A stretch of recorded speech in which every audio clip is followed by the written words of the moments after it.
حضرت بشر حافی ایک بڑے اللہ والے گزرے میں زاہدین و عارفین میں ان کا شمار ہوتا ہے۔ اللہ نے بے فنا مقبولیت سے نوازا تھا۔ جب ان کا انتقال ہوا تو فجر کے وقت جنازہ اٹھایا گیا اور لوگوں کی کثرت کی وجہ سے قبرستان کو پہنچتے پہنچتے عشاء کا وقت ہو گیا۔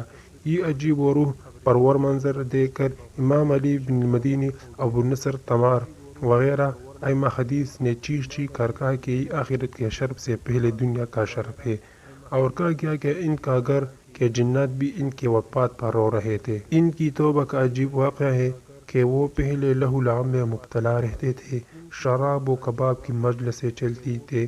ایک بار اپنے دوست احباب کے ساتھ اپنے ہی گھر میں شراب و کباب اور گانے بجانے میں مست تھے کہ کسی نے دروازے پر دستک دی۔ بشر حافی کی ایک باندی دروازے پر دیکھنے کو گئی تو آنے والے شخص سے اس سے پوچھا کہ اس کا گھر کا مالک آزاد ہے یا غلام؟ باندی نے کہا کیونکہ گھر کا مالک تو آزاد ہی ہو سکتا ہے، کوئی غلام کہاں ہو سکتا ہے؟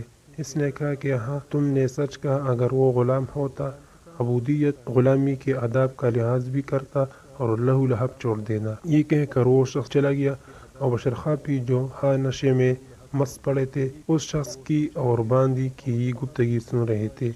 وہ جلدی سے دروازے کی جانب سے آئے مگر وہ شخص جا چکا تھا۔ باندی سے پوچھا کہ وہ آدمی کس طرف کو چلا گیا؟ باندی نے بتایا کہ اس طرف۔ تو وہ اس کی تلاش میں نکلے اور ایک جگہ اس کو پا لیا اور پوچھا کہ کیا آپ ہی نے دروازے پر باندی سے اس طرح کی گفتگو کی تھی؟ اس نے کہا کہ ہاں۔